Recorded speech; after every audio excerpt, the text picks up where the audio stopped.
right, we are locking into the matches. You can see the intro, the French flag of Master Duel here, blue versus red. Who's going to come out on top? Is it going to be Ragnarok or is it Team Brotdose? Wow. It looks like Ragnarok just won all three coin flips, and it means that they will get to go first here on the bottom half and of the screen. Luca But there has we not go. played anything but Malice the entire tournament, and on Duel B starts off now showing that his second deck is Mermail all of a sudden. Mermail phenomenal when it comes to dealing with a lot of different things, especially when it gets to play without any kind of disruption, and right now seems to just be resolving card after card after card. And of course also missed being stopped on the Ice Ryziel with an effect negation like a real pro. Just throws the Sword Ryziel from hand just after that.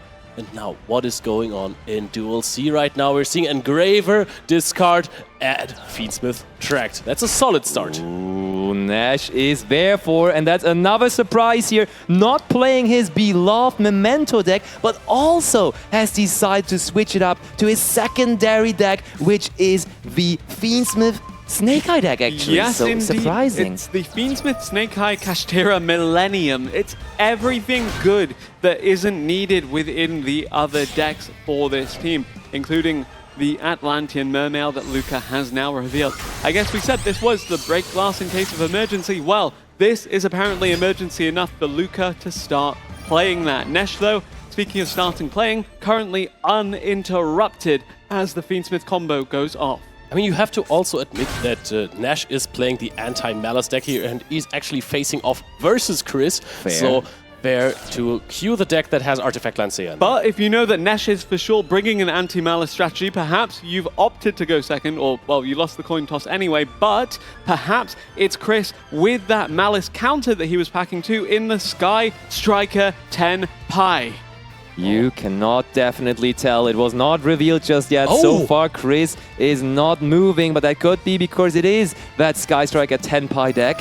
There was in Duel B something crazy happening. Mulling Glacia was resolved and actually discarding Imperial Iron Wall. Vince made the prediction of playing versus Malice again. Had Imperial Iron Wall, wouldn't have helped at all because it is the Mermail Atlanteans. Super Ancient Deep Sea King Coelacanth flooding the field with monsters, and this just continues to look great for Luca and Team Ragnarok. Honestly, I think Luca played a real strong mind game with the entire competition. He said it in any talk he had to anyone, basically to me, to all of his friends. He always said, I don't need to go away from my Malice deck, to now only when his opponent expects him to bring it, of course, once more, go over to the Mermaid deck. He just knew this was the anti-Malice slot. Vince is going to be super comfortable playing this into there. And of course, if you're playing Atlantean Mermail, you go first. That's a huge start already. It's very hard to stop you in your tracks, but if your opponent is playing so many cards that just stop you from banishing, it doesn't really do anything.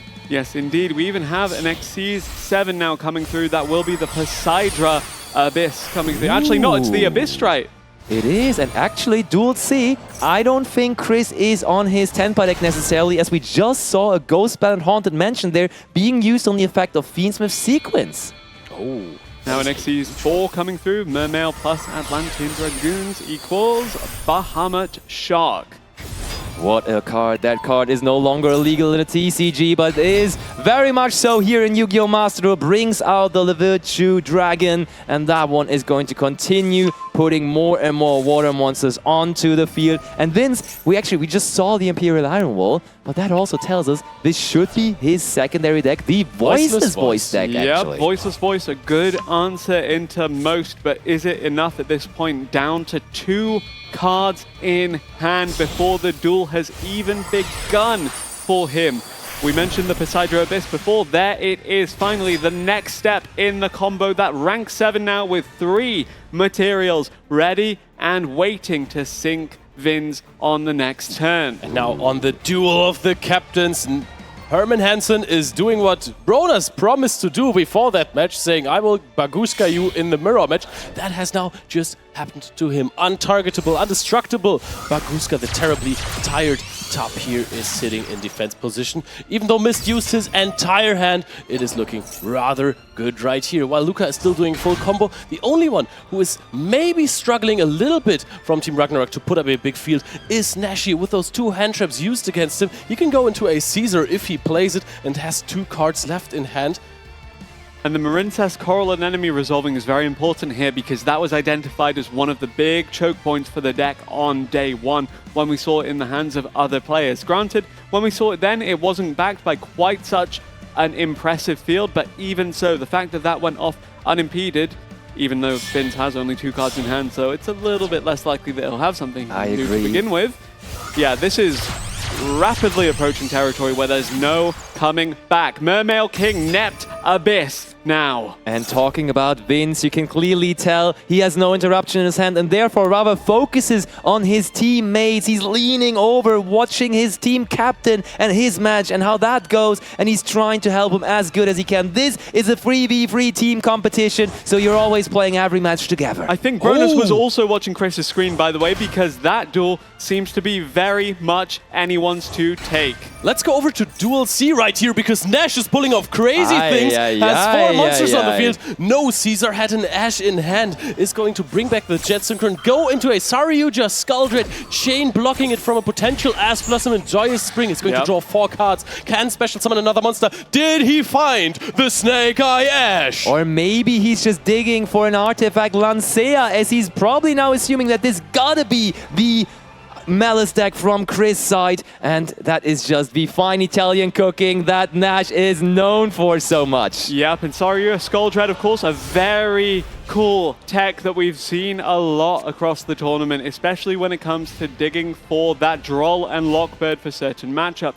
Right now, though, despite all of those combos, not the most impressive field that Chris has to play into. I think even if this is Artifact Lancea in the hand of Nash, that's just a turn. Saryuja Skull Dread itself doesn't really do too much. Of course, you still have the Fiendsmith engine set up, but I think you would immediately throw an Artifact Lancea. If it is the main phase, I don't think this is what he has in hand. Ooh, it is intense. Nash has to hope that Chris finds no way around that Saryuja, but 4 cards in hand is really not that little. A little bit intriguing for us here that the deck from Chris still has yet to be revealed, of course. Granted, the fact that something's being set face down suggests there is indeed the Malice and not the 10-Pi Dragon Sky Striker. Otherwise, this could be an explosive game. But right now, we have Allure of Darkness looking for more cards. That could be a risky Allure of Darkness, because it seems like there currently is no Dark Monster in the hand as we set cards before. Do we even find the Dark Monster here? No! All of those cards to the graveyard! And now, Chris still basically has almost card advantage. Both have 2 cards. Another Allure of Darkness! One more try! One more try! Is there a Dark Monster? There is a Dark Monster as we keep a moment to resolve it. It is Macher, and Macher is not the one that you want to have in this situation unless Chris hopes to survive for another turn with his 3 cards there. Now, Macher, do you have a normal summon that is going to help you here? Because the Fiendsmith engine is still relevant for Nash. Sets another card. Is this maybe something like a Dominus Impulse, something like a Called by the Grave, something that can help you withstand the onslaught of attacks that Nash is going to release upon him? And on the topic of onslaught of attacks, we see in Duel A, it has convincingly gone over now. And that means that, of course, the Team Ragnarok is in the lead. The team captain Mist, who brought them into the tournament, is showing what he's made of. And now Nash also gets that Fiendsmith Requiem onto the field. So his Fiendsmith engine is all well going too. But also Duel B has just ended with also Luca taking it for Team Ragnarok. 2-0 up on the board for Ragnarok here. Mist and Luca, as you mentioned, were able to cleanly close out their victories. It's only Nash that still needs to make it happen. But right now, looks to be well underway in that regard. Lacrima is being sent back to the X-Ray. Engraver is being summoned. We are already at a lot of damage here. Saryuja is just helping us with the damage. How much is this? 4, 9, 5, 6, 5, 6? 58. 5, 8. And we use the effect of Fiendsmith Requiem now. There's very little that Chris can do here to stop it. Yeah, you may as well use Ash plus Majority Spring, but there already is so much, so I don't even know whether it would be good. Dominus Impulse can stop it, though, for the very moment. And it can't be Ash Blossom Joy Spring. We know that the last card in hand is Malice P. Marcher. Very right. Was just added back. Another card is set. If that is Impulse, it can't be activated. What can it be? This could potentially be the end of the duel for Chris as Nesh looks to close it out. And it would take Ragnarok in a clean sweep to 3. What is this? And Special up, summoning but from here the we hand go. from Saruja now. That is, of course, the other effect of it. I am sure we bring out Diabell's Double Black Witch. And that is enough attack points to head into the battle phase if we like to. This card is so strong. Even if you're trying to go for a game here and you can't for some reason make it, there is a... Oh, Infinite Impermanence is being activated. But that Interesting. means that you have enough game damage. That would be 8,000 regardless anyway, so that, yeah, looks good. Yeah, and that's 6,500 left remaining on the side of Chris as well. So this Infinite Impermanence is basically just saying, hey, let's go into the next set, just go into the battle phase. You know, I cannot even activate my... Well, there's a card. Oh, Malice in the Mirror is, of course, there. Hold on. We can defend ourselves a little bit with the March Cherry. It's not just over here for the very moment. But You have Engraver. you saw, really, both of these teams lingering around the venue here the entire day. They were really ready, they were waiting, they wanted to get onto the stage, and now Team Ragnarok really storming onto the stage with this first set being a clean sweep, taking it 3-0! Nesh, Luca, missed 3-0. Each of these individual stars are able to shine in this first set of games, but it is not over yet. Chris, Brotdose, Vince, they could still make a comeback on behalf of Team Brotdose. But they need to win almost everything now. They have 6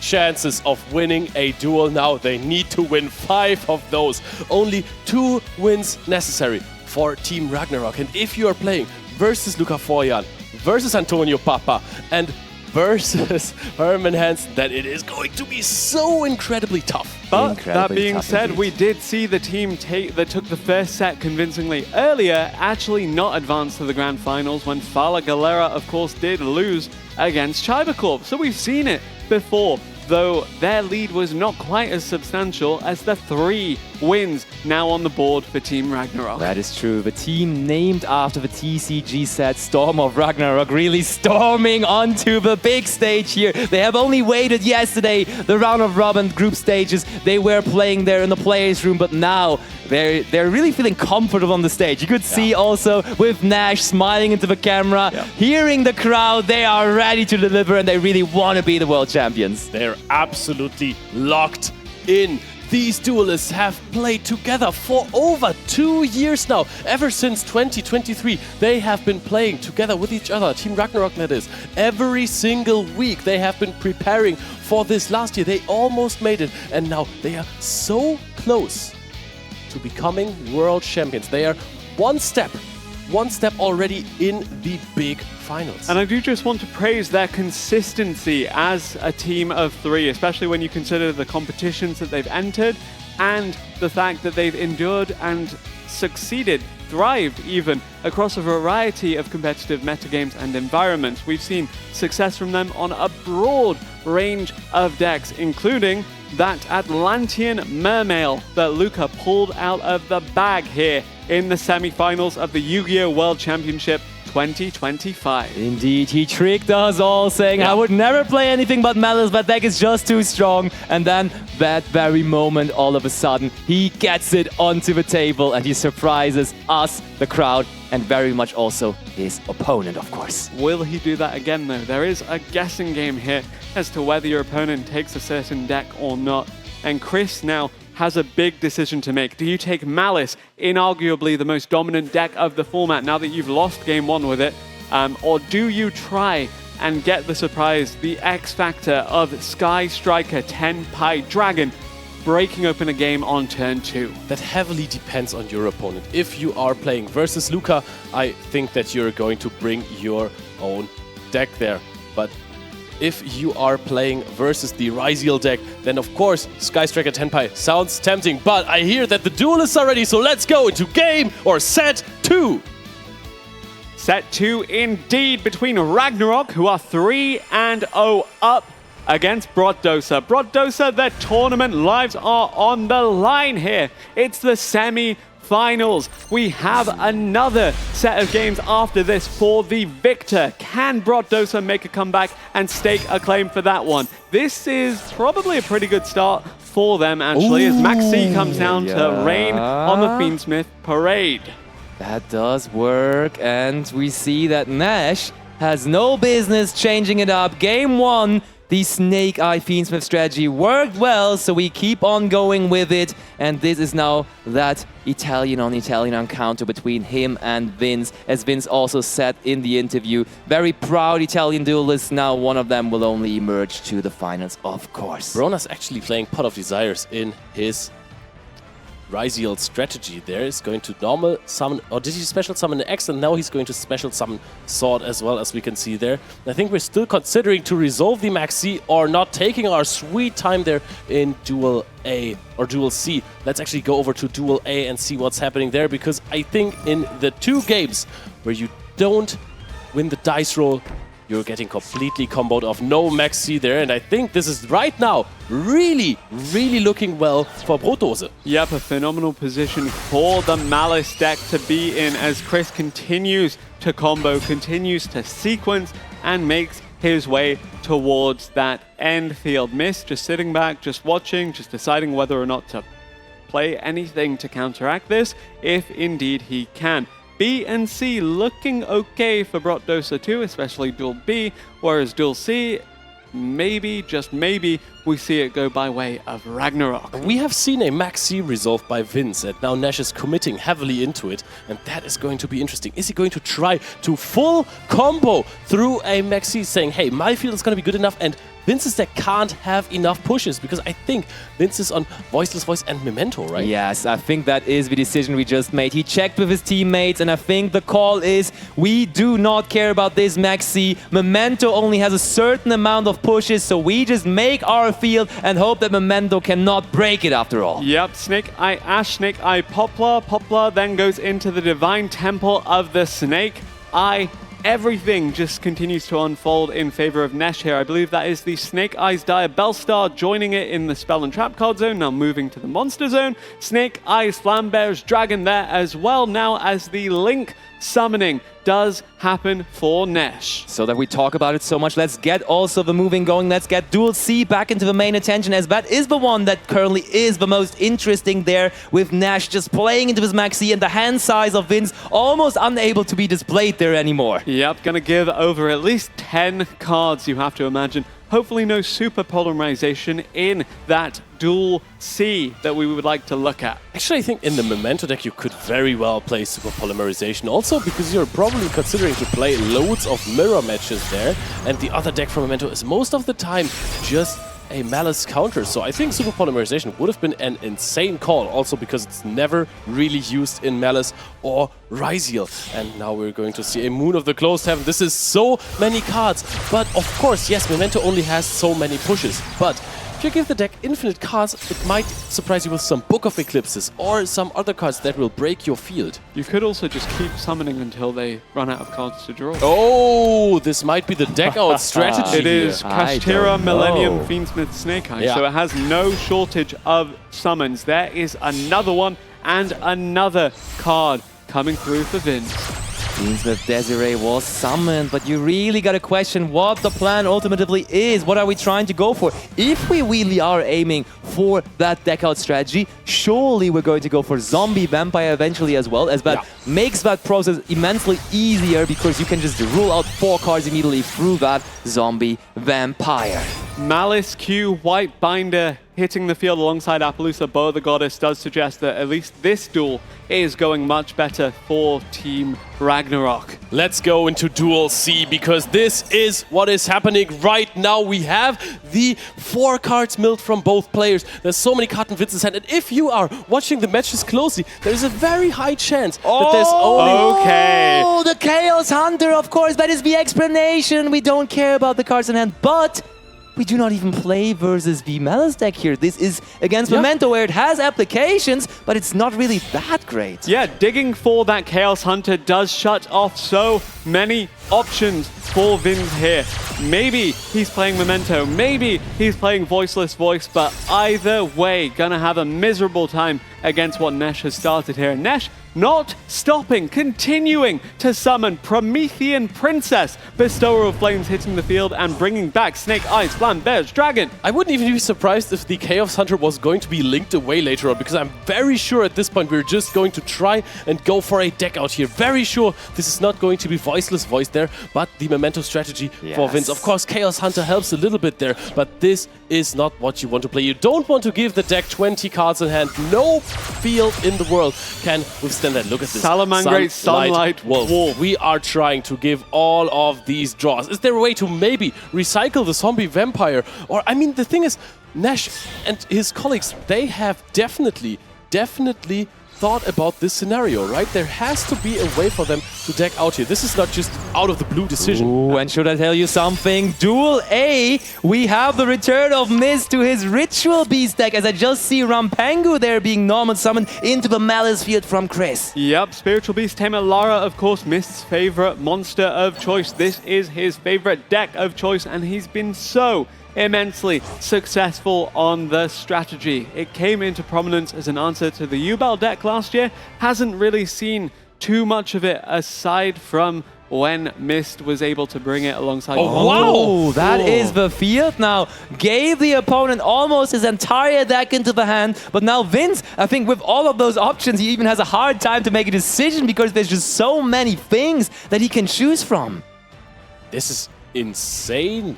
The field is not even looking that good. There is not Appaloosa plus IP. There is just IP here. So you have to choose between Appaloosa Bow of the Goddess or the SP Little Knight that you can make later on.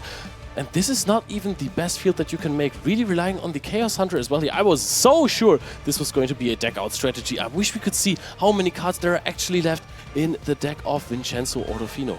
It can't be much more than 10, I would say. And I mean, it's funny. Cards like Total and Bone Party, when there are no more monsters in the deck, all of a sudden they become much less attractive because there is just no way to resolve them even. I'm sure there's at least one Memento monster left, though, in the deck of Vince. But how are we approaching this? It is, in fact, the Memento deck, and this is Memento and Anguish as the normal summon of choice. That is going to add another card from the deck to the hand for Vince. Very comfortable on this Memento strategy and has so many options available to him thanks to those countless cards in the hand. Akihiron going to be the option of choice here, but is it enough to survive Nesh and his onslaught? Duel A sees Team Brotdose on the board. We have Chris winning there, and therefore the overall score now is 3-1. And it's looking insane for Duel B as well. Bronas just with a Called by the Grave, chained to Malice in the Mirror effect, taking out the target, not letting his opponent add a card back to the hand, not letting him summon the name again, just making sure that the turn is passed and looking very good, trying to close out the game as well. But let's focus on Duel C again. They need one more win to guarantee us a third set of games here in Paris. And now the Memento Fusion will be negated by that Fiendsmith Desiree. And in the process, we also get to negate the Anguish, as we can negate up to 2 cards with the Fiendsmith sequence being a link to monster equipped to the Desiree. But that is still really good, not only because you're denying the special summon of a fusion monster, no, because you're also denying, because that was about to happen, to be honest. Indeed. You're also denying the cards in hand to go to the graveyard, which is really important in the Memento strategy. Even though you can just, if you have drawn the combined creation, by the way, you can just fill up your deck again with cards from the hand. Very, very likely, yes, indeed, as we now have some consideration as to how to utilize this triple tactics talent. Talents, of course, being very, very influential within Master Duel competitively, just because it's an impactful card, but also, you know, dialing it back to the 2023 World Championship when Snipe Hunters were victorious, that was the shared card of choice that set them apart from the rest of the pack, and that was what made the difference back then. We chain the IP Masquerena, and I think we can rule out one thing. I don't think Vince wants to draw more cards. I think he's pretty happy with the amount of cards he has in hand, so this definitely looks like the situation that we're trying to take a monster, and that forces Nash to not only activate one, but two of his monster effects here, being the Flamberge and the IP Masquerena, not risking that they're just taking over there. And you can diminish the problems here by going IP Masquerena into SP Little Knight. Nice, getting rid of the Desiree as well to activate that effect.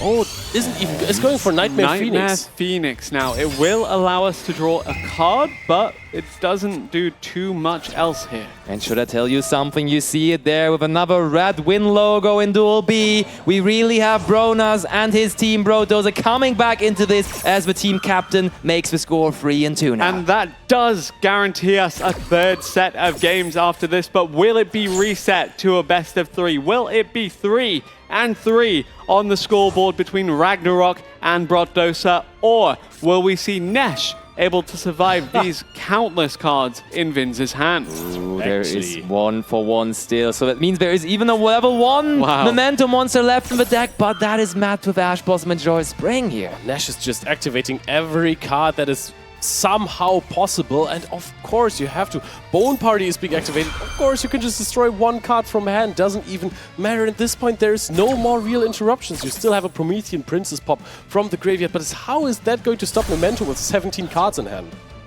It feels like a really tough situation for Nash. He made the decision to play a combo to give all of those cards away into the Max C, but it looks like Vince may just have a couple too many at this point.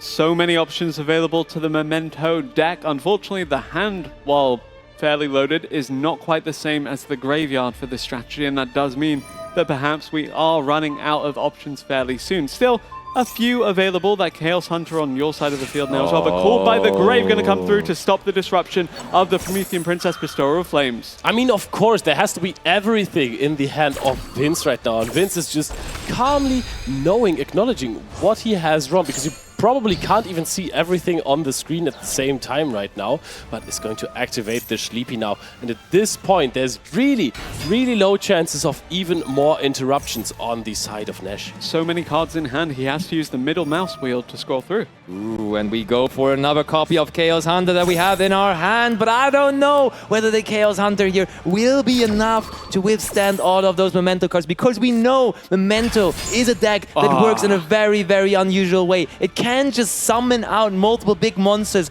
and due to the effect of Akihiron, make them attack directly. And so there is a unique way to win this game, even without caring about the field of Nash even. Yeah, but I can't see how this is going to turn out here. We can summon back the Gatic. Gatic adds something. You have set up your combined creation in the graveyard now as well, even though that also special summons from the hand. You have Akihiron because you discarded it with 1-for-1 earlier. So you can basically use an effect to destroy the Gatic now with your fusion monster. Then trigger Akihiron off of that, activate the effect to attack directly, summon Tekutlika, and boom, you have 8,000 damage.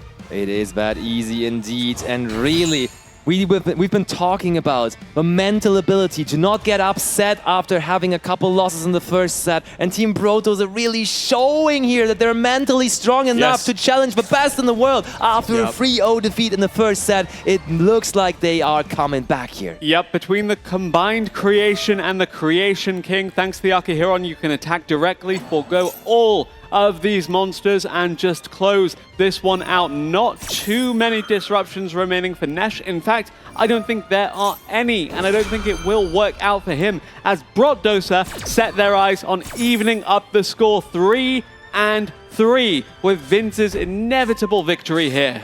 Maxi is a powerful card, everyone. This is the... Oh, we have 8 cards in the deck of Vince now. You can see that indeed. Not too many. Mace is being added back as follow-up, probably, huh? Yeah, who knows whether we are going to need that follow-up. We shall see. There is now the effect of Snake Eye Ash. We're building a field, but as we have explained, that field may just simply not matter when we are trying to go for those direct attacks, which could be the way to go to victory for Vince himself here. Vince, a master of this Memento deck in the TCG and translating that mastery now also into Yu-Gi-Oh! Master Duel. Jet Synchron dashing into the hand there, but Vince is just racing towards Nesh's life points. At this point, I would have found it even funnier if Vince linked all the monsters away to an access code talker, banished the access code talker itself to destroy the last set card, summon the combined creation, and then banish the Bone Party from the graveyard to attack for 4,800 damage on the Poplar, 4,000 damage on the Snake Eye Ash, and then that's already it. Because it does give you piercing battle damage there if you go for that. But for the moment, we keep on continuing here. Honestly, that might really be the way to go, but we shall see here from Vince's side. There is Aki Hiron, the monster we have been talking about. When that one is special summoned, as it is right here, right now, you can activate the effect, and we do that obviously as well to just make all of our level 9 or higher Memento monsters be able to attack directly for the rest of the turn. And Creation King there in the middle can attack directly for 3,000, but it's the 5,000 that we're waiting for from that combined creation. But here is a Link summon beforehand. That is a Link 4, can either be Appaloosa above the Goddess or Access Code Talker, but it is the Appaloosa. Right, Appaloosa sitting there with 3,200, and I think we can attack directly if we summon the combined creation here. Now, Tekutlika's strongest soldier, Vincenzo Orofino, is trying to close this game out, trying to make it 3-3 after being completely swept in the first set, trying to make it even. And as it turns out, the anti-malice technology is not very good when you're not against malice. Vince on the Memento will close this one out here. Has 4 monster negations on the Appaloosa available. Okay, there is Linkuribo, but we've made that Appaloosa for a reason. We can just use it here, so Linkuribo stays in the graveyard and cannot stop our direct attacks. Brotdose, they were 0 and 3 on the scoreboard. They were having not a great time in their group, but they showed up when it mattered, and they made it here, and they'll make it to a set 3 in this semi-final of the Yu-Gi-Oh! World Championship 2025. And that was the first direct attack, followed by the second one, and we do have a match now. It is 3-3, all even, and that is even before we head into that last set of games. It's anyone's game now. We cannot even tell. And honestly, at this point, after the first set, you are probably thinking, hey, that might now just absolutely beat Team Ragnarok. But now, how do you overcome losing in the second set? Bronas, just the mentality monster Bronas. They have said it so many times already. Good vibes only. Yeah, exactly. He is just sitting there saying, hey, let's just have a little bit of fun playing Yu-Gi-Oh! Here, okay? Granted, I think that a lot of teams are susceptible to being reverse swept once they, you know, are in a favorable position and then drop the next set of games. But we've seen that Ragnarok, that Mist, Luca, and Nesh are competitors that have honed and proven themselves over the course of many, many years. So if there ever were a team to turn things back around, it would be then. But it's Team Brotdose that we're celebrating right now as they take us into a third set. And you couldn't really ask for more, right? In the first semi-final, we went to the last set. It was super competitive going all the way into game 9. And now even with the first 3 on the first set and then equaling it out on the second set, it actually turns out to be another third set scenario where the score is even and we might get another game 9 coming our way. I do wonder, will the Sky Striker Tenpai Dragon finally make the appearance we were waiting for? Oh, that might as well be the case. I think we're going to see now the Sky Striker deck being paired up against the Ryziel deck, so that is a good chance here. Are these players going to be prepared for that is the question. I think so, definitely, because even Mist said, I have the Ryziel deck, of course, and some people want to counter it with the Tenpai strategy. I can just summon Arch Nemesis Protoss with my beloved Ritual Beast strategy. So this is another one of those mind games. And I think also Team Ragnarok, yes, they lost 3 games in a row now, but they have definitely had the time to be acquainted with that and to calm down as well. Because let's face it, in all of these 3 duels, there was not much they could have done to avoid this loss.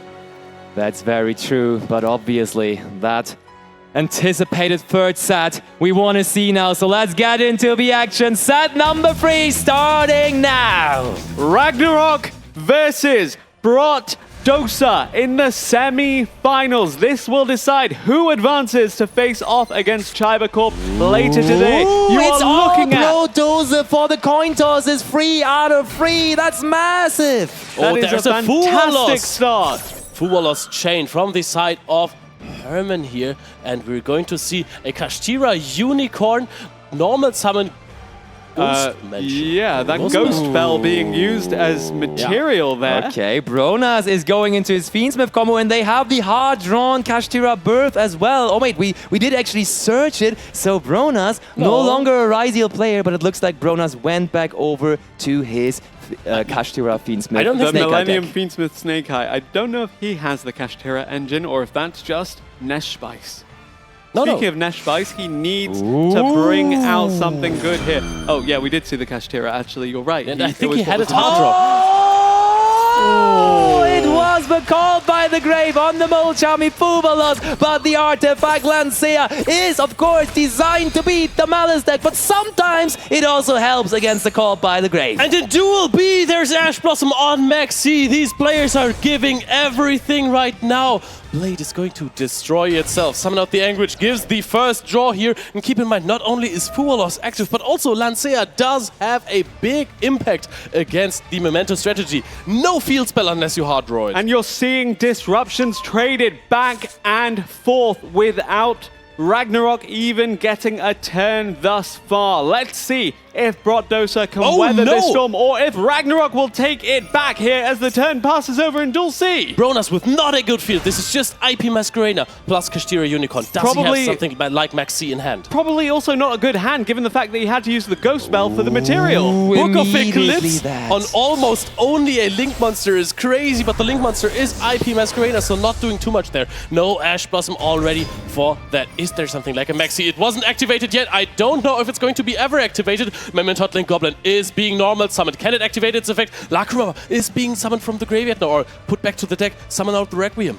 That Goblin enables the IP Masquerena. We didn't even care about the Book of Eclipse, so we can now just do it again because we have another monster available. The Goblin Biker Memento is Nesh special, but there we go! Ooh. Denying the effect of the Requiem to make sure that there is no Lacrima coming back to the field, and that leaves the IP Masquerena empty-handed with no other link material to link with. So much Memento gaming right here. Vince is also chilling on the Combined Creation King, activating it, not really knowing what to send. What can you even do? You don't want to give more draws. You cannot banish Fusion from the graveyard to pop to continue extending. You can send Akihiron, doesn't do anything. You can send Gatic and the Field Spell. They won all of the coin tosses, but it looks like Ragnarok have been able to make some kind of a comeback against Brotdose here. Brotdose, yes, they got to go first. Yes, they got to set up and do their thing, but right now it's Ragnarok's game. I love that. Simultaneous activations almost there from Memento Mictlan field spells on Duel A and Duel C by different teams, though. Wait. Okay, are we searching to the hand, or are we we're special searching. summoning? Because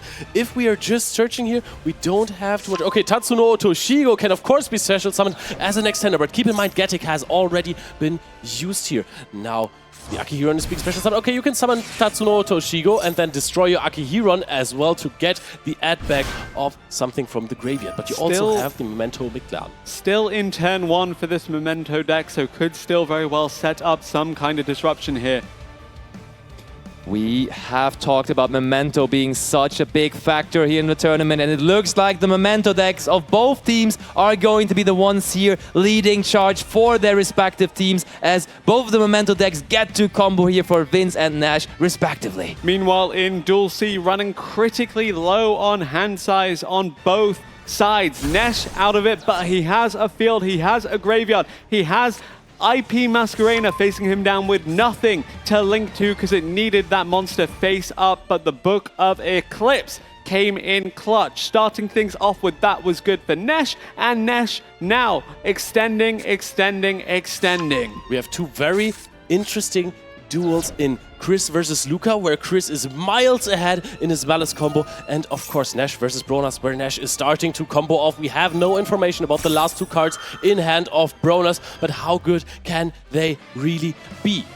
We are trying to figure out how to resolve our Twin Dragon now, but we did so now in the end successfully, and we bring back the Getic from the graveyard, and the Anguish that of course was summoned will also now be able to search for another copy of Tatsunoti Chogo. We just saw that in Duel A, but here in Duel C, it is also now into the action. The cards in Brotdose's hand are indeed the question here, as he summoned that Ghost Bell.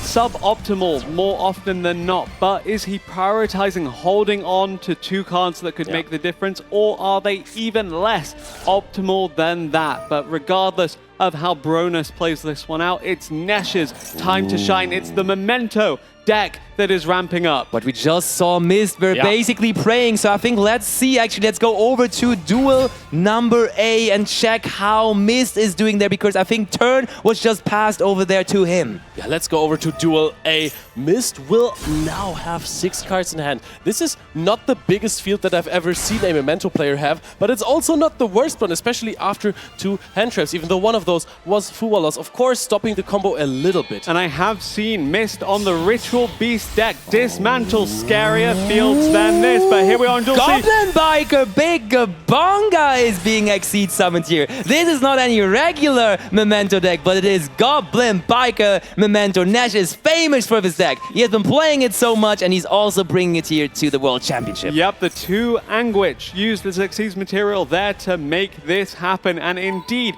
we said Nesh, no cards in hand, it's all about the field and the graveyard. Suddenly replenished that, suddenly extending again and finding ways back into this one. Oh, Big Gabonga now using the effect onto the IP Masquerena. 1 material was taken away by the Dark Charger, but we put that IP Masquerena underneath the Big Gabonga right there. Now we have the Goblin Biker Grand Entrance, even more extension on the other side. In Duel A, Mist has of course started with X, and X is so good as a start against the big Tekutlika, because Tekutlika can trigger after an effect was activated. But the first effects that activate are X and the Mariologic Aggregator. Once they resolve, there's nothing you can summon back with the Tekutlika. Talk to me a bit about the Firewall Dragon pass in Duel B as well, because Luca now, with the Bestial, I believe, on the field, does have 3 cards in hand on this Malice strategy. That could very well be enough. We see now the relinquished Anima here, first of all, though, for Nesh on the main table. And,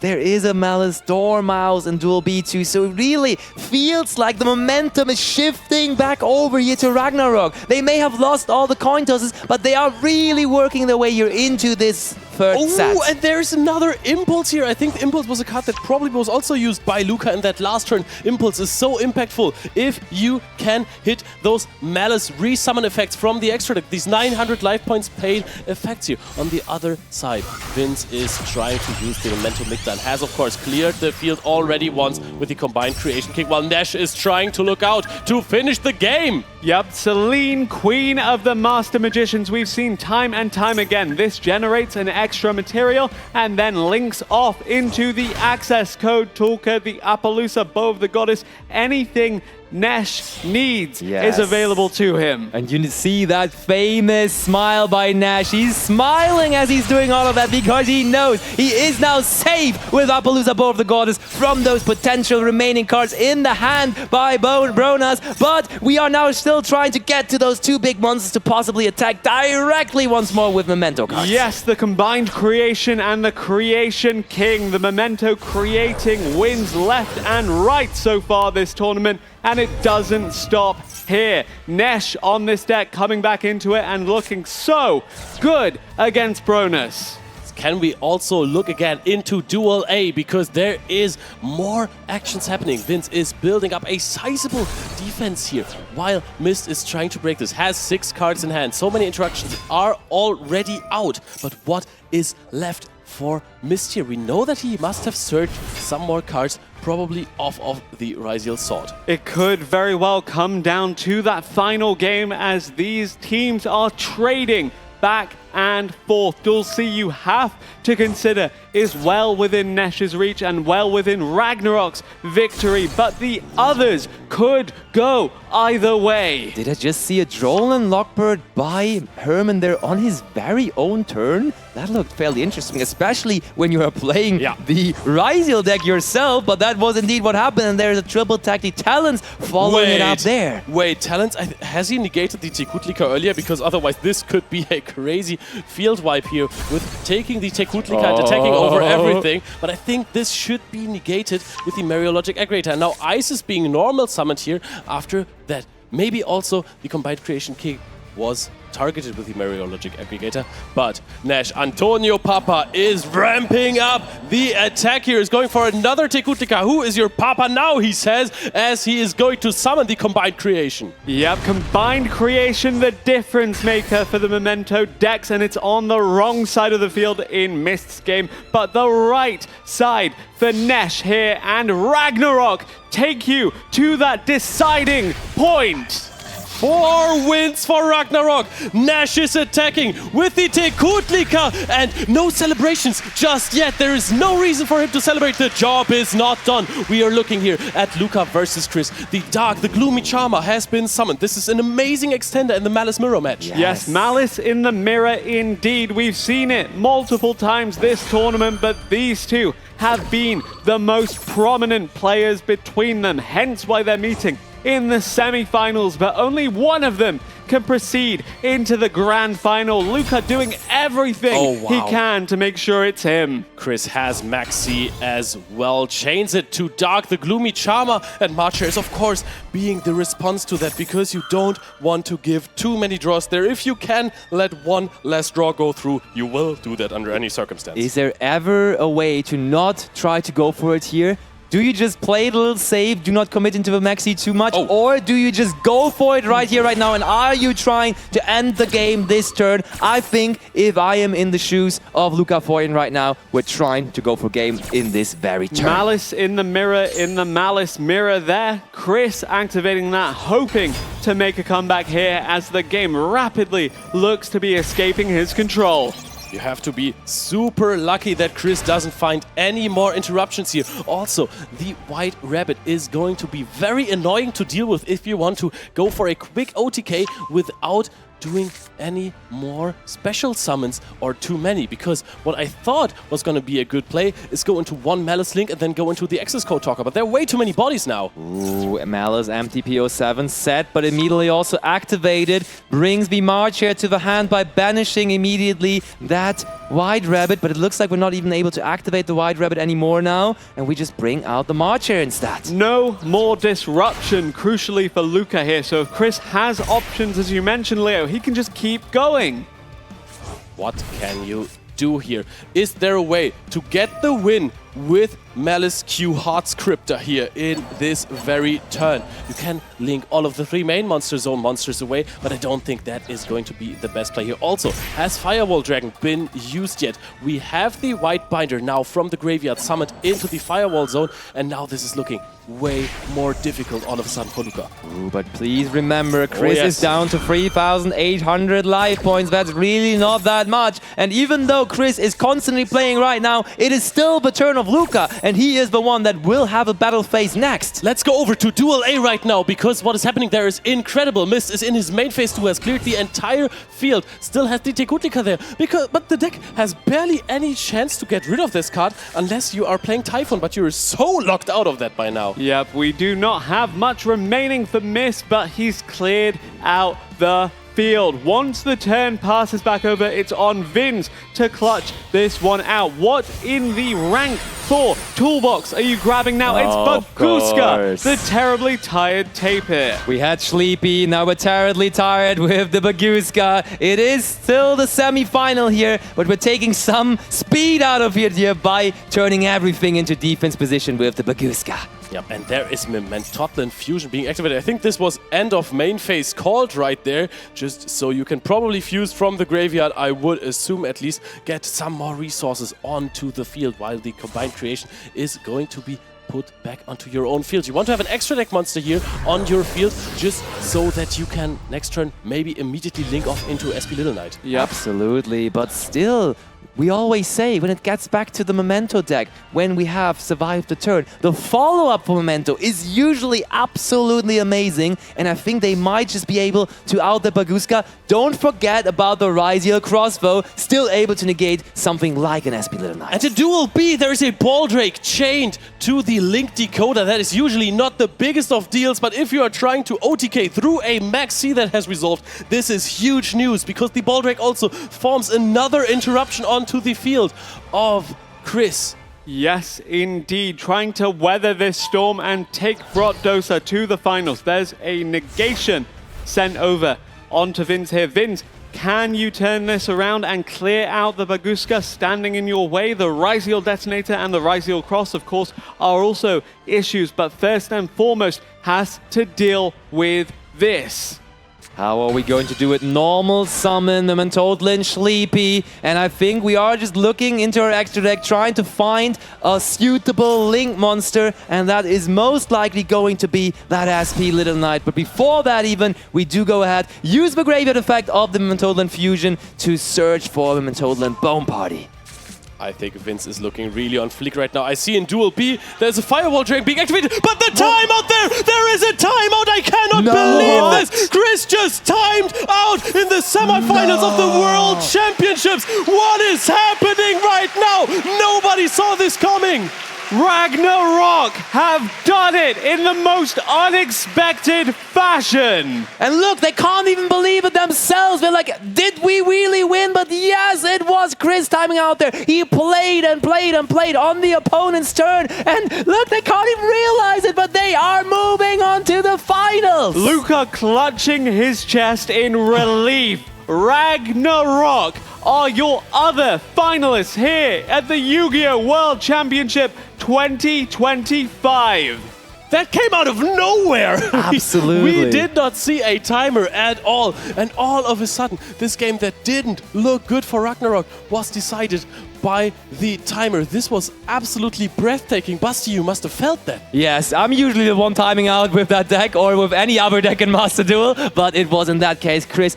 Unfortunate ending, of course, to that intense of a match. I think no one on his team, no one of his teammates would be mad about it, though. Chris has played so well up to this very moment, so you can't blame him at all. And in that situation where the pressure is so high and where you have to do so many things at once, it is not a shame to sometimes Not only time out. that, but you have to consider that there are two games happening simultaneously as well, and that means that you have to think about your teammates in this situation. It puts even more pressure, even more things you have to pay attention to. And yes, Leo, you said, Basti, you must feel it for the victors there, winning off of a time out. But also for Brotdose, the heartbreak of losing in such a fashion after such a good showing all tournament long. It was really also looking like it was swinging towards their favor there in that game. The Firewall Dragon responds to the access code talker, and then all of a sudden, everything, the entire field exploded.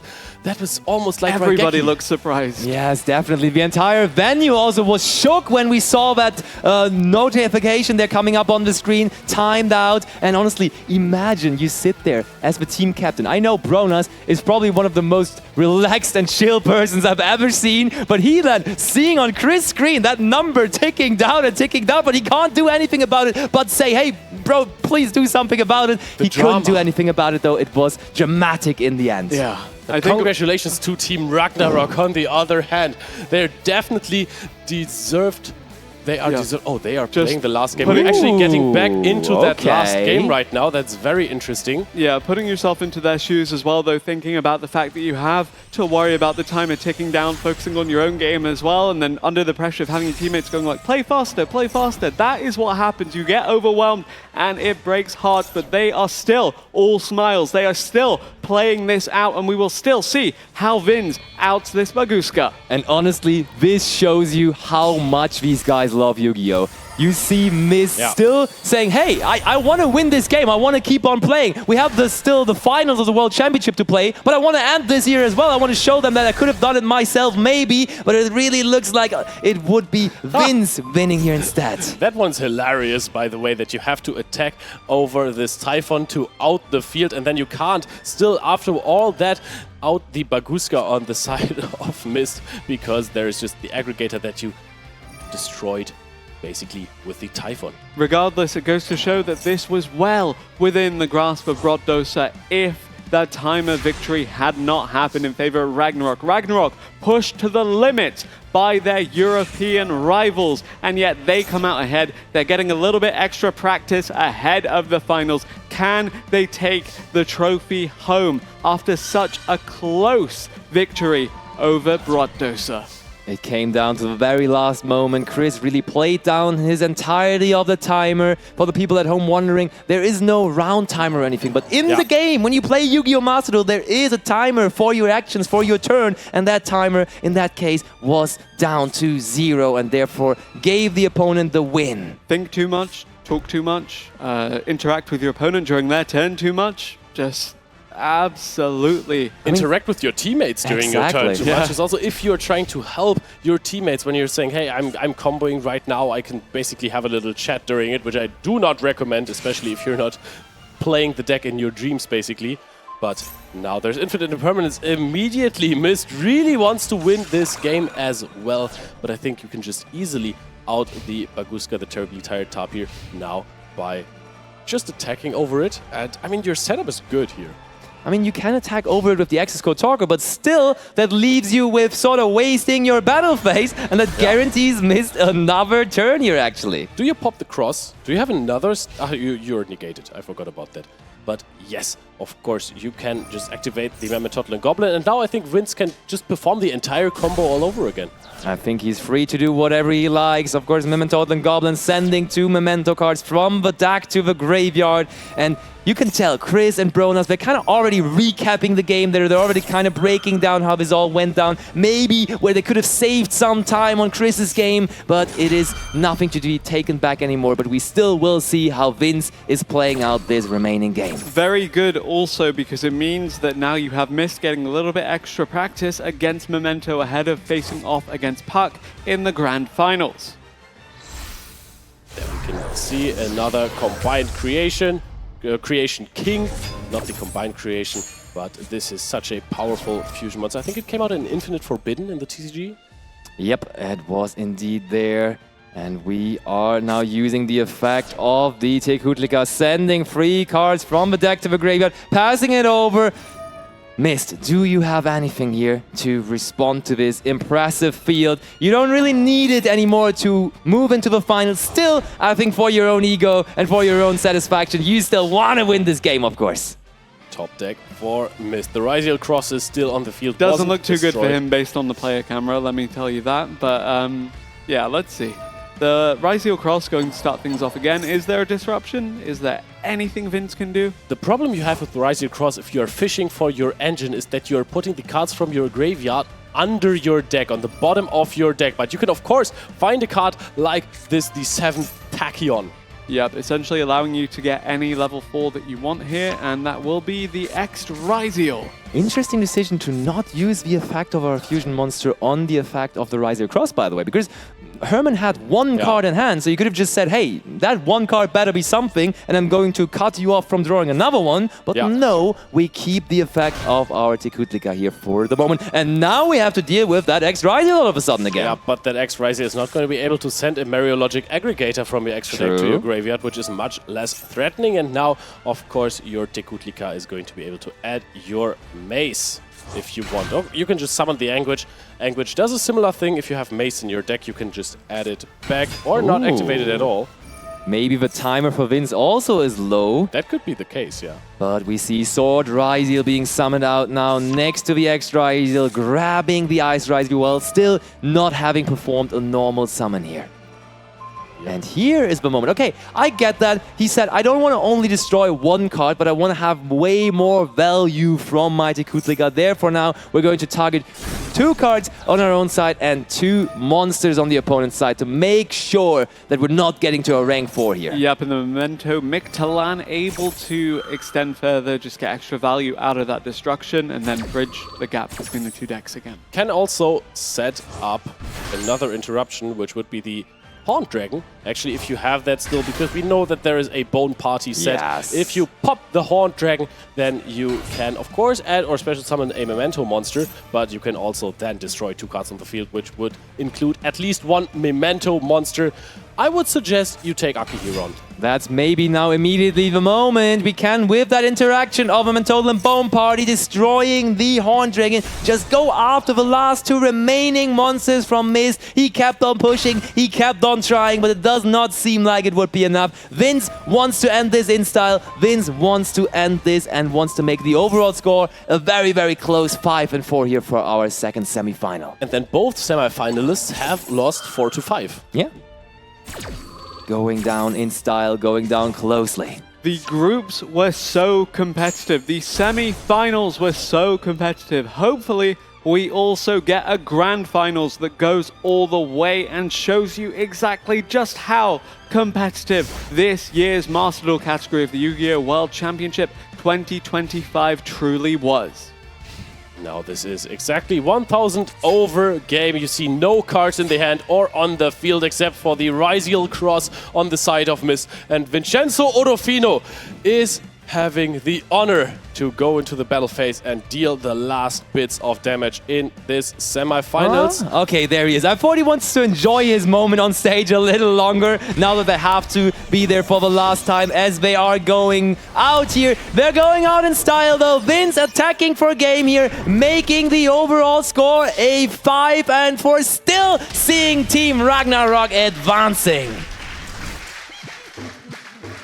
Very low on time there for Vince as well. Really testament to how close in power these teams were. They've played against each other on an individual basis for countless years now. They've competed against each other as teams within Europe for a long time now too. And yet it is Ragnarok that win. It is Ragnarok that head to the finals, and it is Ragnarok that will hope to take the trophy home for Europe, in Europe, for the Yu-Gi-Oh! World Championship 2025 as they match off against Chiba Corp.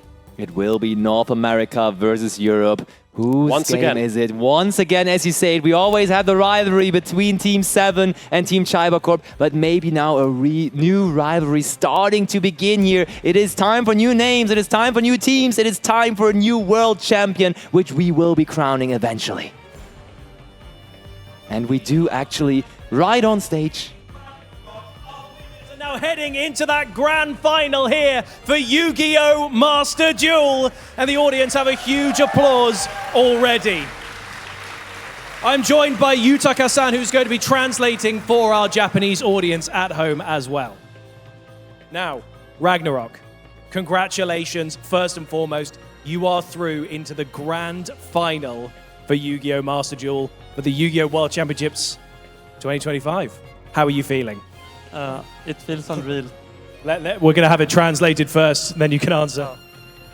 チームラグナロクの皆さん、おめでとうございます。決勝戦へ進むということで、今の気分を一言お願いします。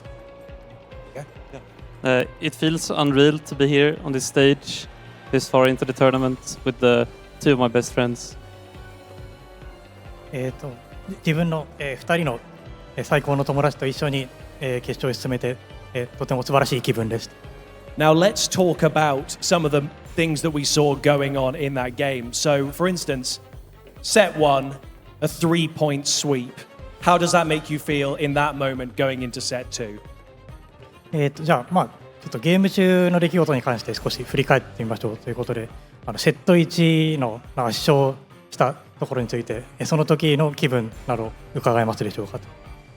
So, because like we were obviously very excited to start like 3-0 in matches.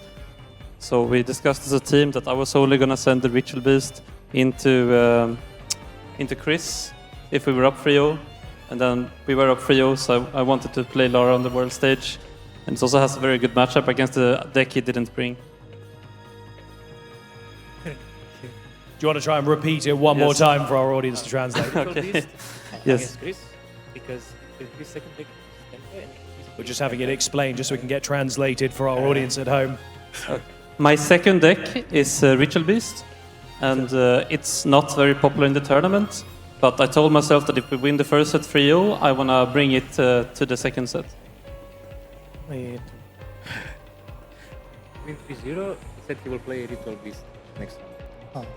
3-0で勝ったらその、トーナメントではあまり、使われていないリトルウィストデッキを使いたいと思って第2セットへ進んだってことです。It was very exciting watching all that happen. Nesh, we even saw you take the Max C challenge in the semi-final here. That must have been a good moment. We'll have that translated. Sorry. He played into Max C. 増速する G が、に対してそのままプレーを続けた場所がありましたが、その点について伺いたいと思います。It's usually what we call the Nash game state. I basically play a lot into Maxi when I am playing against a deck that I consider being able to manage, even if they have a lot of cards in hand. In that situation, I knew that I could not manage Memento, but I had only engine. So I was forced to basically put him in the most complicated position and try to cheese the win like that. Basically, I was trying to force him into a very complicated game state. そうですね、メメントに対してあまりそれは良くないと思ったのですが、他にどうすることもできなかったので、なるべく相手を、複雑で分かりづらい状況に持ち込むことで、なんとか勝とうとしたとのことです。I'm going to ask one more question to let you guys decompress before the grand final, but you're now inches away from possibly being the world champion for Yu-Gi-Oh! Master Duel. What would it mean to you to be the world champion? 優勝までもうあと一歩というところまで来てますが、そのそう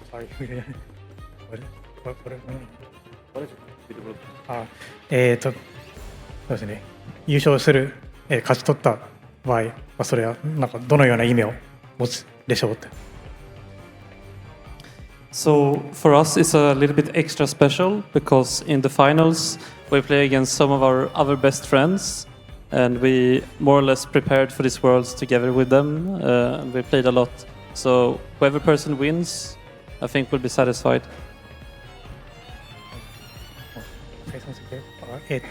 そうですね、我々にとっては今回特別な意味を持っているというのも、決勝での対戦相手は一緒に練習もした友達でもあり、そこで勝つことができたらまた特別な意味があると思います。Congratulations again, Ragnarok. It will be you versus Chiba Corp in the final, so we look forward to that. But that's going to be it from this segment. We're now about to go very, very soon into our Rush Duel final, but we also are going to head over to some analysts to hear more about the game we just saw.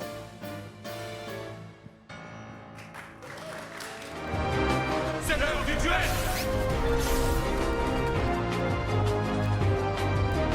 Je ne vais pas m'arrêter en si bon chemin. Alors, qu'as-tu à répondre à ça? Te voilà enfin, Yugi.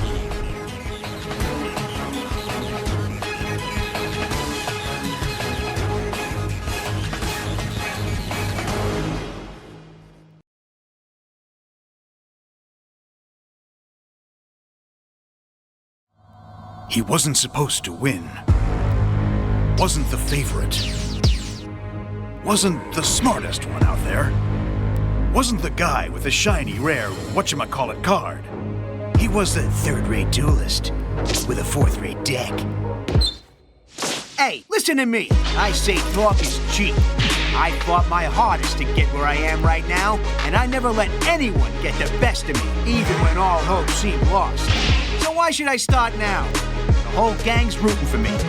And with my friends behind me, there's no way I can lose. What I'm fighting for? I got that part down.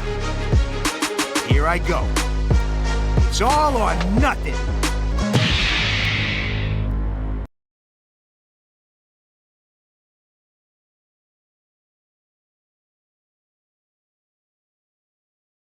So, what's inside this thing? Come on, Joey needs a new pair of shoes. The moment of truth. Whoa! Get a load of that thing, guys! Now there's something you don't see every day. Check this out! Red Eyes Black Dragon! I'm talking Red Eyes Black Dragon, folks. It's your move.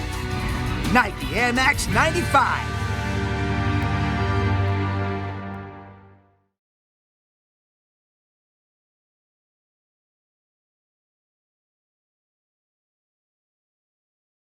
なんだなんだなんかドキドキするな。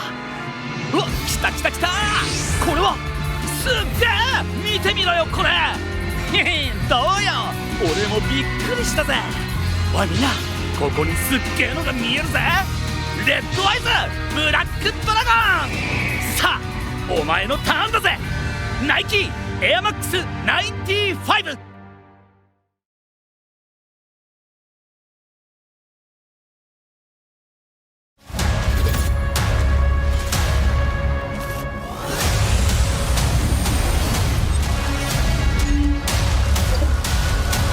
Made for the best. Made for who you can be.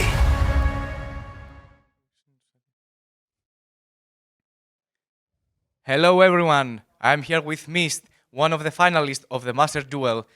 Please tell me how you feel, what does it mean for you to be in the Master Duel World Final? It feels unreal to be here with some of my best friends that we've been practicing so long for. Happy to say that the hard work pays off. I see. First of all, I want to ask you, of course, how do you feel coming to this tournament, going all the way, and obviously, what does it mean for you playing against Kaiba Corp in the final? So we actually play a lot with Kaiba Corp online. We haven't really prepared for it directly for this tournament, but like we played a lot for like the past few months. So I'm very happy to be facing them in the finals of the world stage. So I guess that you are feeling very comfortable right now. Yes, I'm feeling very comfortable, and I'm also confident we can have a good show. Okay, thank you. So regarding your deck choices, as you said before, you love Ritual Beast, right? Yes, I love Ritual Beast. And the reason that you brought this deck into the tournament is that because you felt like it's a very good option, and why? What was the reason behind it? So Ritual Beast only really does one thing good in this tournament. It has a more or less auto-win end board against Sky Striker Tenpai. So, because my normal deck, which is Rysil, which I send almost every single game, if I play against Tenpai, I at least want them to consider if they really want to send Tenpai, and I force it into 50-50 instead of an auto-lose. So you wanted to counter the counter in a yes, way. exactly. Yeah. So other teams are often bringing Gimmick Puppet FTK, but I choose to play Ritual Beast because I love Ritual Beast more. I see. And I mean, it obviously made it all the way to the finals, right? Yes, but mostly because of Rise. So I have some clips that I would like to share, and because I want your thoughts behind them. And if we can play the first clip, it was about obviously going into the semi-final and winning all the tosses. Please tell me, how does it feel when you are in a semi-final of the World Championship and have been able to go first in every match? We were so excited. It's hard to describe. So the first thing, of course, we want to see that we all open good. And to be honest, this is maybe my best hand all tournament. I opened super well. So I kind of knew I was winning. Me and Brotdose talked before the match. We know the matchup is a bit coin flippy, but yeah, we got lucky here. I see. I mean, you need luck in order to win the whole tournament, right? Yes. So I hope that you will have it on the next match also. Yes, thank you. The second clip is regarding the teammate of yours, Ness, that took the Maxi Challenge, right? Yeah. So I wanted to ask you about how do you feel, because I believe that it was a team decision to go all in, right? Can you give us some insights without spoiling any secrets why you chose to go all the way into the Maxi Challenge and give so many cards to Vince? So the issue here is that Nesh only had a bunch of what we call engine with archetypal cards in his hand. So he was unable to produce any interrupt without giving a lot of maxi draws. And his opponent's deck is what we call engine heavy. It mostly plays a lot of in-engine, in-archetype cards. So we know that if we pass, we're for sure gonna lose. So my teammate has his specialty that he does a lot. And he also does it here, that he just gives them a lot of cards and he hopes that they have to make so many decisions because they have so many cards in hand. It takes longer for them to find the cards in hand. So instead of playing against his opponent, he plays against a timer. And he hopes that it simply takes too long for them to figure out how to play through this field and the actions it takes, and hope that the timer runs to 0 before they can figure out how. Yeah, I can see that. The third clip is also about this ending field, that Vince was able not to break it all the way, but take a lot of advantage with a single talent. Obviously, IB Mascarena was chained here in order to clear some bodies from the field and threats that, for example, Desiree was getting stolen, it would be a serious problem. But I want your thought process behind this, what you felt when you went against the talent. So here we basically knew that we would probably lose this game. So Talents is a very powerful card. It allows him to go through many of the interruptions at the same time, instead of to have to maneuver around all of them a lot more comfortably. So yeah, it was well played to the opponent, but yeah, they win this one because of the talents. Yeah, I see. The fourth clip is a very nice sequence that happened in 2 matches actually. Okay. It was when Us was chained, Call by the Grave was chained, and then you had Lancia. Yes. And in the second duel, it was Maxi against Us. So in the one duel, you had the counter to the counter, while in the other duel, it was quite the opposite. What were your thoughts right then as a team? I mean, not really much thought behind the team. They were both focused on their own games. I told them that my FU were resolved, but I also had another decision I had to make, because I had a Jordan Lockbird in my hand. I had to consider if I wanted to pause the FU loss and instead try to activate Droll to stop his draws altogether, or if I just let him play, and I'm not sure which was the correct choice. He was still able to make everything. Okay. And the last clip, I think that it speaks by itself, to be honest. I hope that I don't want to spoil anything, but it is. This is the fifth clip, right? Yes. It is the moment. I know that you said before something about the timer, right? Yes. How important is the timer in the Master Duel? So the timer is very important. Actually, my only win condition in this game was also trying to run him out of time, because he had so many more cards than I had. So that was basically what I was going for. Because Memento is simply a deck that requires a lot of actions. So very well played to Vince. He's definitely one of the better Memento players I've seen. Many players would instead time out instead of winning these games. I see. And I mean, of course, it's a time that you knew that you are going through to a World Championship final. I'm really glad for you. I hope you the best. I hope that you make it all the way and you will become the world champion. I hope to see you again in the next match, and that we can have a discussion as a winner. I just want, before to end, tell me again your feelings about the next match. Well, I'm happy that we're here. I'm happy to meet one of my favorite teams, Cybercorp, in the final. I hope we can give everyone at home a good show. Yeah, I hope for a well-played match for both sides. Okay. Thank you very much. It was nice meeting you, and I hope that everyone enjoyed this amazing semi-final, and that we can provide another amazing final for you guys. So please don't go away, stay tuned, and more content will come just for you.